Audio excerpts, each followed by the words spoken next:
नमस्कार मंडळी, आज आपण पाहणार आहोत विष्णुप्रिय अशी मंजुळवात कशी तयार करायची, तेही घरच्या घरी।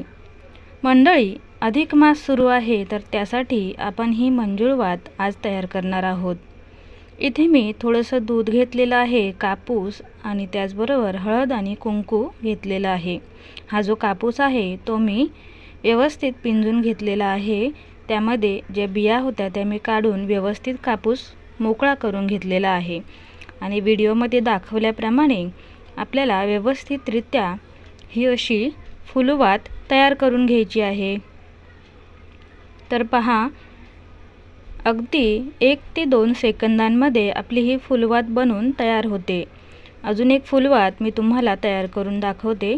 पहा, अशा प्रकारे कापूस आपल्याला मोकळा करून घ्यायचा आहे आणि लगेचच या चारही बाजू अशा जुळवून वरती वात तयार करायची आहे। पहा, अशा प्रकारे मी इथे फुलवाती तयार करून घेतलेल्या आहेत। मंडळी, इथे मी 9 फुलवाती तयार करून घेतलेल्या आहेत। त्यापैकी आपल्याला सर्वात प्रथम अशा ह्या 3 फुलवाती ज्या आहेत त्या जुळवून घ्यायच्या आहेत। त्याचबरोबर जो एक्स्ट्राचा कापूस आहे तो आपल्याला व्हिडिओमध्ये दाखवल्याप्रमाणे त्यावरती लावून थोडासा दुधाचा हात घेऊन व्यवस्थितरित्या जोडून घ्यायचा आहे। त्यानंतर 2 फुलवाती मी घेतल्या। अशाच प्रकारे आपल्याला संपूर्ण ज्या वाती आपण 9 तयार करून घेतलेल्या आहेत त्या एकावरती एक याप्रमाणे जोडून घ्यायच्या आहेत।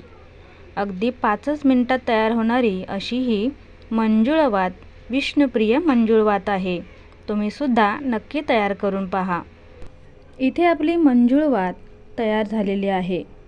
आता या वातीवरती आपल्याला हळद कुंकू लावून घ्यायचे आहे। सुंदर अशी दिसणारी ही विष्णुप्रिय मंजुळवात आहे मंडळी।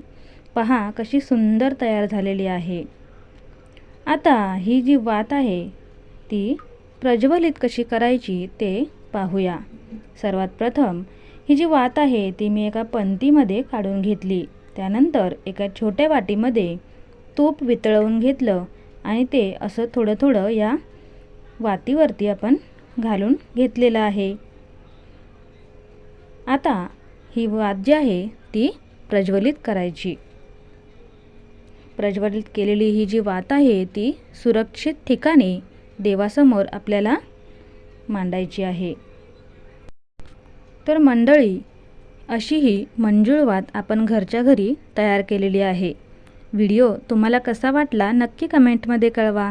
त्याचबरोबर व्हिडिओ थोडासा जरी आवडला असेल तर लाईक करायला विसरू नका। त्याचबरोबर चॅनलला सबस्क्राईब नक्की करा। चला तर मग मंडळी, अशा छान छान व्हिडिओसह पुन्हा भेटू। तोपर्यंत श्री स्वामी समर्थ।